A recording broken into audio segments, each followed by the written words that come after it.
अभी तक ध्यान देना सर। जब भी फॉर्म में कोई नया पार्टनर आएगा तो किस तरीके से अकाउंटिंग करनी है अपने को, पहले चीज तो ये देखनी है, ठीक है। तो चैप्टर नंबर कौन सा आपके?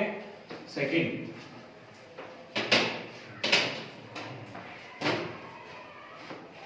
Chapter number 2, admission of a new partner, नए साझेदार का प्रवेश। तो देखो जब भी कोई नया पार्टनर आएगा तो सबसे पहले तो आप इस चैप्टर में क्या क्या पढ़ोगे, ठीक है।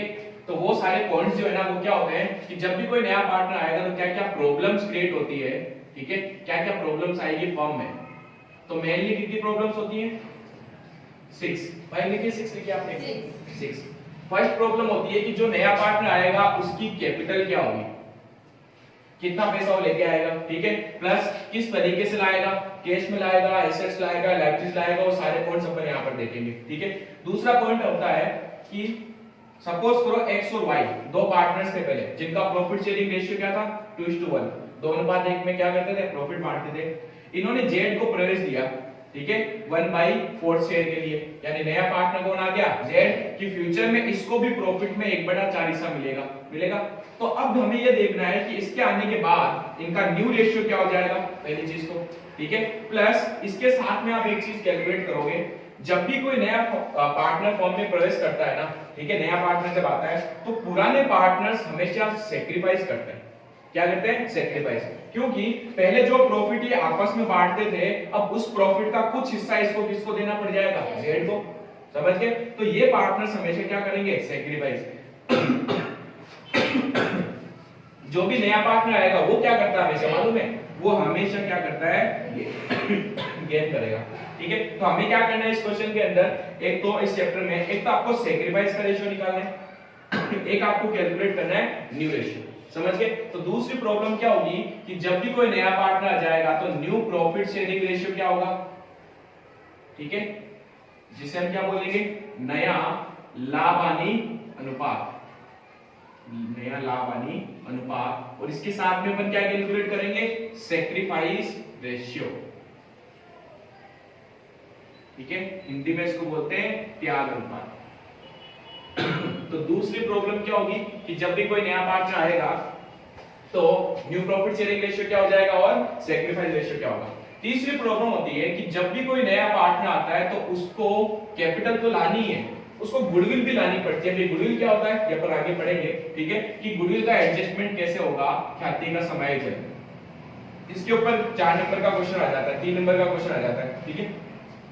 नेक्स्ट है कि उसके आने पर एक पॉइंट है revaluation of assets and liability, कि जब भी कोई नया पार्टनर आएगा तो हमारी एसेट्स और लायबिलिटीज का पुनर्मूल्यांकन करना पड़ेगा।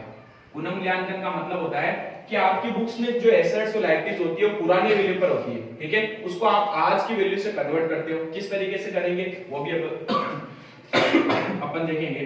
पुनर्मूल्यांकन किसका? संपत्ति व दायित्व का, ठीक है। 4 पॉइंट हो गए। नेक्स्ट पॉइंट क्या होता है? हमारे पास में कुछ प्रॉफिट्स एंड लॉसेस होते हैं। तो x और y जो है ये अपना बिजनेस चला रहे थे, हर साल इनको जो प्रॉफिट होता था ये इस प्रॉफिट का एक हिस्सा अलग से सेपरेट करके रखते थे कि फ्यूचर में कभी यूज में आ जाए, ठीक है। अब नया पार्टनर जब आएगा तो क्या इसको इस प्रॉफिट में हिस्सा मिलेगा? मिलेगा तो कितना मिलेगा? वो सारे एडजस्टमेंट जो है वो अपन देखेंगे, ठीक है। और इस प्रॉफिट का क्या करेंगे? वो सब एडजस्टमेंट किसमें होगा? एडजस्टमेंट ऑफ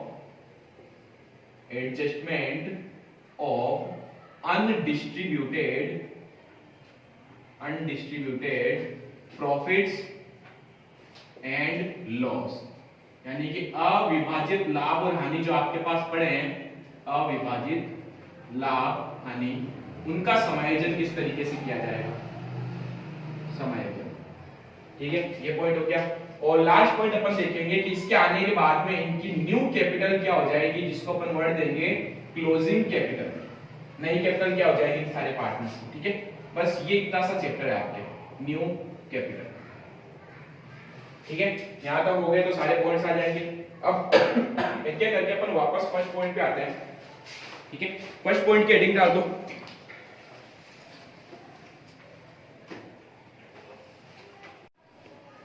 अब देखो तो नया पार्टनर जो आता है वो कैपिटल लेके आएगा और वो कैपिटल क्यों लाएगा? तो देखो दो पॉइंट आते हैं। जब भी नया पार्टनर आता है ना उसको दो चीजों में शेयर मिलता है फर्म में, ठीक है। एक तो होता है बिजनेस की यानी जो फर्म के एसेट्स एंड लायबिलिटीज है उसमें उसको हिस्सा मिलेगा, और दूसरा पता है उसको किसमें हिस्सा मिलता है? प्रॉफिट्स में, ठीक है, प्रॉफिट या फिर लॉस। तो इस कारण से उसको एसेट्स एंड लायबिलिटीज में जो हिस्सा चाहिए उसके लिए पता है पुराने पार्टनर्स को बोलते हैं तुझे कैपिटल लानी पड़ेगी, यानी कि कैपिटल लेके आएगा। और अगर आपको प्रॉफिट और लॉस में हिस्सा चाहिए उसके लिए वो लेके आता है क्या? गुडविल, ठीक है, जिसको अपन आगे पढ़ेंगे गुडविल कैसे कैलकुलेट करते हो सारी चीजें। तो पहला पॉइंट तो क्लियर करना, वो कैपिटल क्यों लाता है? क्योंकि उसको नई फर्म की एसेट्स और लायबिलिटीज में हिस्सा मिल सके, समझ गए? तो इस रीजन से वो क्या लेके आता है? कैपिटल। अब कैपिटल भी दो तरीके से लेके आ सकता है। पहला तरीका होता है कैपिटल लाने का, वो कैश लाके दे दे आपको, क्या लाके दे दे? कैश। और दूसरा तरीका होता है वो अपना बिजनेस लाके दे सकता है, यानी हो सकता है कि जैसे मैंने एक्स और वाई दो पार्टनर है, जेड पे एक अपन ने नया पार्टनर बनाया, तो जेड कहेगा एक काम करो मैं एक बिजनेस चला रहा हूं, ये पूरा बिजनेस मैं किसको दे देता हूं? आपको दे देता हूं, मुझे आप अपना पार्टनर बना लो, समझ गए? तो जब कोई नया पार्टनर आएगा वो अपना अगर बिजनेस आपको दे देता है तो इसमें हम किस तरीके से अकाउंटिंग करेंगे, ठीक है। तो पहले बात करते हैं कैश की। आप जब भी अकाउंटिंग करोगे तो आप हमेशा कौन हो? फर्म हो या पार्टनर हो? हम हमेशा फर्म होते हैं, ठीक है। बताओ नया पार्टनर कैश लेके आएगा, मेरे पास कैश आएगी, यस, और इससे हमारी क्या बनेगी? कैपिटल बनेगी, ठीक है। किस पार्टनर की? नए पार्टनर की। तो इस केस में मैं क्या एंट्री करूंगा? हम तो फर्म होते हैं, हमारे पास कैश आई तो हम एंट्री करते हैं कैश अकाउंट डेबिट, और इससे नए पार्टनर की क्या बन जाएगी? कैपिटल। क्या कैपिटल में ये लायबिलिटी होगी? यस, उसने मुझे पैसा दिया, फ्यूचर में क्या करेगा? वापस लेगा। बिजनेस का मालिक अलग होता है और बिजनेस अलग होता है, तो हम तो बिजनेस है, उसने आपको पैसा दिया, आपकी लायबिलिटी बन गई, और जब भी लायबिलिटी बढ़ती है तो उसको क्या करते हैं? क्रेडिट, ठीक है। तो मैं एंट्री करूंगा cash account debit to new partners capital account, उस अमाउंट को कहां डाल दूंगा? नए पार्टनर की कैपिटल, ठीक है। तो ये तो सिंपल सा पॉइंट था कैश लाने पर क्या होता है। दूसरा पॉइंट आता है जब वो बिजनेस लेके आएगा तो क्या होगा? तो मतलब जेड का जो बिजनेस मेरे पास आया, तो बिजनेस आने का मतलब क्या मालूम है? मेरे पास दो चीजें आती है, उसके एसेट्स और उसके लायबिलिटीज, समझ गए? तो वो कुछ एसेट्स भी देगा आपको और कुछ लायबिलिटीज भी देगा, तो दोनों चीजें मेरे पास आएगी। क्या एंट्री करूं मैं इसकी? एसेट्स आई, एसेट्स बढ़ेगी मेरे पास में, एसेट्स को डेबिट करो, लायबिलिटीज बढ़ती तो क्या करते हैं? क्रेडिट करते हैं। तो मैं पता क्या एंट्री करूंगा? मैं इसकी एंट्री करूंगा assets account debit to liabilities, और पता है अब जो बैलेंसिंग फिगर आएगा वो क्या होगा? To new partners capital account, समझ गए? इन एंट्रीज को उतारो, फिर दोनों के ऊपर एक एक एग्जांपल लेते हैं फटाफट।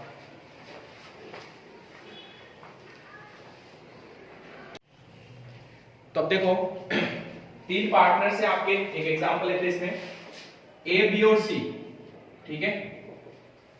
ये कह रहे हैं इन्होंने डी को हिस्सा दिया 1/4 शेयर के लिए, और डी इसके लिए क्या कर रहा है? 1 लाख रुपए कैश में लेके आ रहा है। ये एग्जांपल है। अब हमें इसकी एंट्री करनी है, ठीक है। तो सिंपल सी एंट्री हो जाएगी। क्या एंट्री होगी? कैश अकाउंट डेबिट टू में क्या लिख देंगे? टू डीज कैपिटल, बस तो सिंपल 1 लाख। इसी क्वेश्चन में अगर मैं आपको चेंज कराऊं, ठीक है, तो हम मान लेते हैं दूसरा एग्जांपल लेना है, यहां पर सेम एग्जांपल है, डी आया, लेकिन डी अब क्या कर रहा है? 1/4 के लिए आया, उसका शेयर बन रहा है कैपिटल में 1 लाख रुपए। कितना बन रहा है? 1 लाख। उसने इसके लिए क्या किया? आपको कुछ एसेट्स दी और कुछ लायबिलिटीज दी, यानी अपना पूरा बिजनेस दे दिया। अब बिजनेस में उसने क्या क्या दिया आपको? उसने मशीन दी 10,000 की, ठीक है। उसने आपको फर्नीचर दिया, फर्नीचर 5,000 रुपीज का। उसने आपको प्लांट दे दिया है 30,000 रुपीज का, ठीक है। उसने क्रेडिटर्स दे दिए 10,000 रुपीज के, समझ गए? और रिमेनिंग जो बचा वो कैश दे दिया उसने, रिमेनिंग कैश। तो ये हम बैलेंसिंग फिगर निकाल लेंगे। अब इसकी एंट्री करनी है अपने को, बताओ कैसे करें? तो जो जो हमारे पास एसेट्स आई उन सबको डेबिट कर लो, और जो जो लायबिलिटीज आई वो क्या कर लो? क्रेडिट कर लो। ये मशीन, फर्नीचर और प्लांट तीनों हमारे लिए एसेट्स है, ठीक है, और क्रेडिटर्स हमारे लिए क्या है? लायबिलिटी है। तो बताओ इसकी क्या एंट्री करेंगे अपन? इसकी एंट्री यहां कराओ। मशीन आई, machine account debit, furniture account debit, furniture account debit. Plant आया, plant account debit, plant account debit. तो देखो मशीन 10,000, ये 5,000 और 30,000 का प्लांट, ठीक है, समझना बच्चे। क्या रिमेनिंग जो बचेगा ना उसने आपको क्या दे दी, कैश दे दी, ठीक है। 2 में थोड़ा सा स्पेस छोड़ के लिखूंगा 2 क्रेडिटर्स भी तो लाया हो। क्रेडिटर्स क्या होते हैं आपके लिए, लायबिलिटी है, लायबिलिटी बढ़ती है तो उसको क्रेडिट करते हैं 10,000 और इसकी कैपिटल कितनी होनी चाहिए 1 लाख, क्वेश्चन बता दिया। तो 2 डीज कैपिटल, इसमें अमाउंट कितना जाएगा 1 लाख, ठीक है। अब बताओ क्वेश्चन कह रहा बैलेंसिंग फिगर जो है उसके लिए वो क्या ला रहा है, कैश ला रहा है, तो ये अब अपने को निकालना पड़ेगा, ठीक है। तो इसकी टोटल आ रही है 1,10,000, 110 में से कितने 45,000 लेस कर देंगे, कितने बच गया 65,000, क्या ले आएगा वो कैश, समझ गए। तो दोनों एंट्री हो गई। सिर्फ कैश लाता तो ये एंट्री करेंगे, अगर पूरा बिजनेस लाता है तो अपन ये एंट्री करेंगे। जो आपने एग्जांपल लिखा उसके नीचे लिखना, इस एग्जांपल में मैं चेंज कराऊंगा थोड़ा, ठीक है। जल्दी लिखो फटाफट। अब देखो न्यू प्रॉफिट शेयरिंग रेशियो की कैलकुलेशन कैसे करेंगे। टोटली रेशियो को 5 तरीके से बांटा गया है, ठीक है। फर्स्ट रेशियो जो होगा उसको हम बोलेंगे जब प्रश्न में केवल नए साझेदार का हिस्सा दिया गया हो। When, इंग्लिश मीडियम में लिखो, when only share of new partner is given in question, ठीक है। ये तो फर्स्ट पॉइंट है। टोटली 5 तरीके से अपन रेशियो कैलकुलेट करेंगे, ठीक है। जब क्वेश्चन में केवल नए पार्टनर का हिस्सा दिया हो तो क्या होगा। दूसरा पॉइंट, जब नया साझेदार when new partner receive his share, जब नया साझेदार पुराने साझेदारों से, साथ साथ में लिखते रहना, ठीक है, फिर एक एक करके डिस्क्राइब करेंगे। पुराने साझेदारों से समान अनुपात में हिस्सा प्राप्त करे, समान अनुपात में हिस्सा प्राप्त करे। When new partner receive his share from old partners in equal ratio, ठीक है। तीसरा पॉइंट होगा जब नया साझेदार पुराने साझेदारों से, तो यहां तक तो सेम है, सिर्फ यहां पर समान की जगह क्या आ जाएगा असमान अनुपात में, असमान अनुपात में हिस्सा प्राप्त करे। तो इंग्लिश मीडियम वाले इक्वल को अनइक्वल लिख देना, ठीक है। 2 पॉइंट तो ये हो गए। तीसरा पॉइंट, चौथा पॉइंट, जब नया साझेदार पुराने साझेदारों से निश्चित हिस्सा प्राप्त करे, निश्चित हिस्सा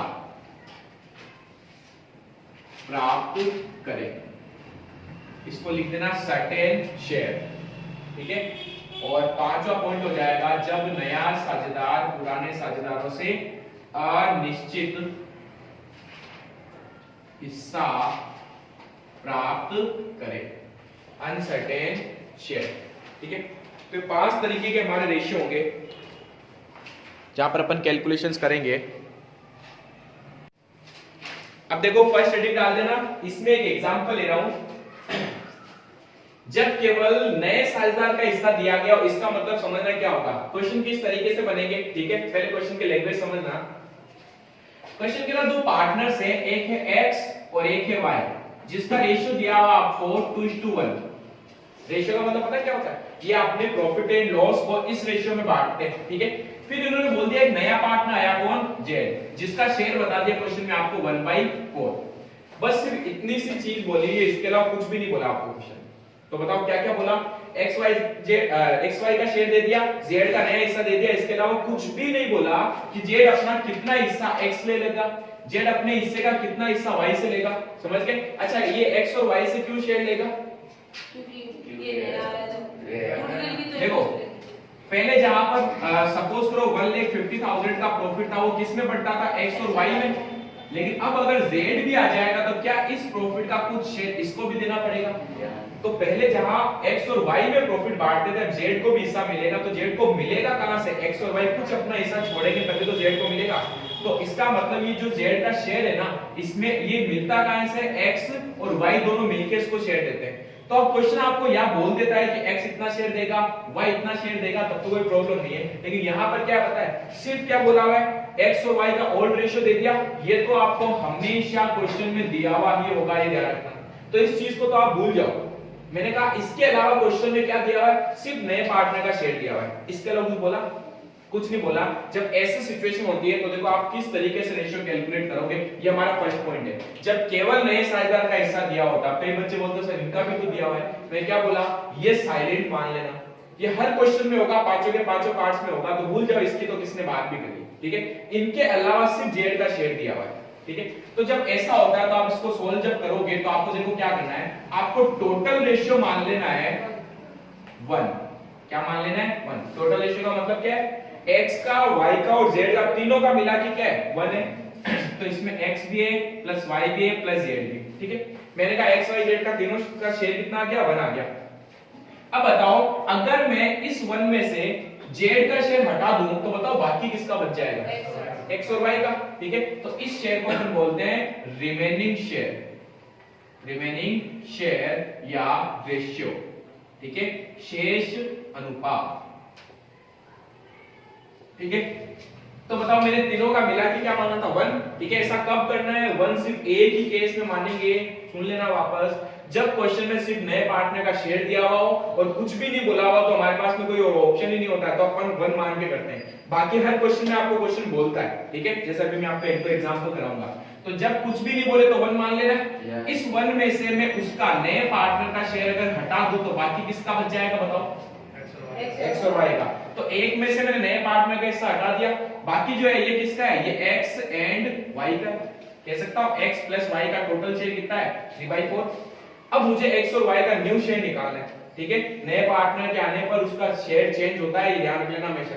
अब मुझे न्यू रेशियो जानना है, किसका न्यू रेशियो, एक तो x का एक y का, समझ गए। अब बताओ कैसे निकालेंगे। तो इनका ये जो रिमेनिंग शेयर आया ना, इसको एज इट इज लिख दो, 3/4। इसमें से x का शेयर कितना होगा, ओल्ड वाले रेशियो को मल्टीप्लाई कर दो, ठीक है। यानी कि देखो ये जो अमाउंट है ना, ये जो शेयर है, इसको इसी रेशियो में क्या करते हैं, बांट लेते हैं। तो ये शेयर था, इसको 2/3 कौन ले लेगा, x, और इसका 1/3 कौन ले लेगा, y। तो बताओ x के पास कितना जाएगा, 6/12, और y के पास कितना जाएगा, 3/12। जब आप ये दोनों करो ना तो z को भी साथ में लेना, बताओ क्यों, अभी देखना। जब भी न्यू रेशियो निकालोगे हमेशा याद रखना पुराने पार्टनर्स भी आएंगे, उसके साथ नए पार्टनर्स का भी लिख देना। नए पार्टनर का शेयर तो मालूम है अपने को कितना है, 1/4, तो मैं एज इट इज लिखूंगा 1/4, ठीक है। अब आपको क्या करना है, इन तीनों का बेस हमेशा बराबर होना चाहिए। क्या होना चाहिए, बेस बराबर। अब देखो यहाँ बेस में क्या है, 12, यहाँ क्या है, 12, यहाँ 4 है। तो जब भी ऐसा होता है तो इसको मैं अगर किसी एक नंबर से मल्टीप्लाई और डिवाइड करूं तो पता है इसका मान, इसकी वैल्यू कभी भी चेंज नहीं होती है, ठीक है।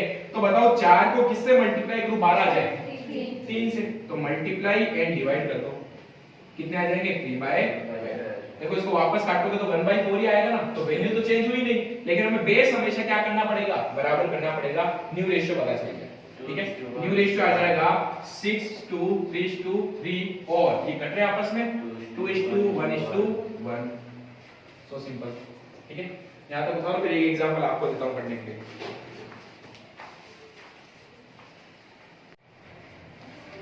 तो अब देखो सेकंड पॉइंट में इसका मतलब समझते हो, समान अनुपात।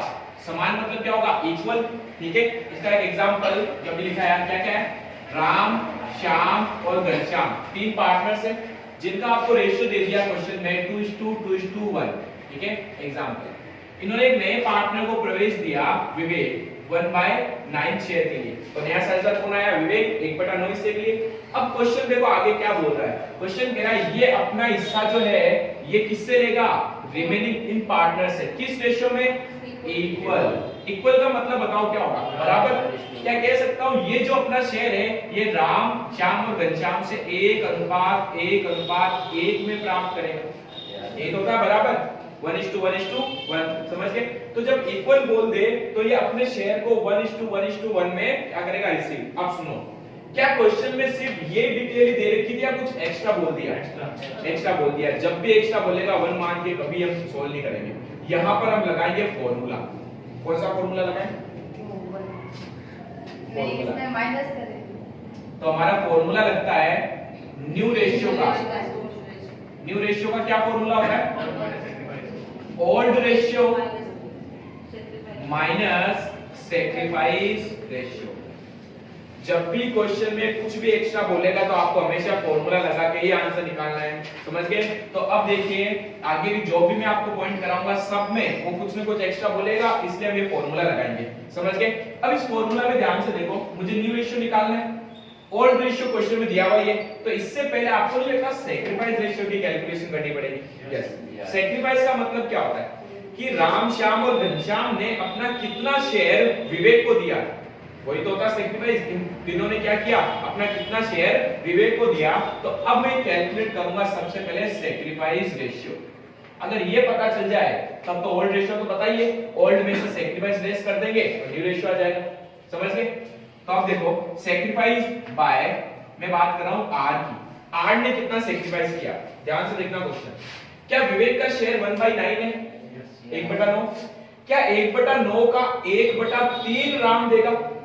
कोई बराबर ले रहा है ना, तो 1/3 कौन देगा? राम। उसी तरीके से श्याम कितना देगा? 1/3 और घनश्याम भी कितना देगा? 1/3। तो सैक्रिफाइस पता चल गया। तो बताओ सैक्रिफाइस बाय आर, राम ने कितना सैक्रिफाइस किया उसके हिस्से का किस रेशियो में? ये रहा रेशियो इक्वल 1/3। ठीक है। फिर श्याम ने कितना सैक्रिफाइस किया उसके हिस्से को 1 × 1/3 और घनश्याम ने कितना दिया? 1/9 का 1/3। समझ गए?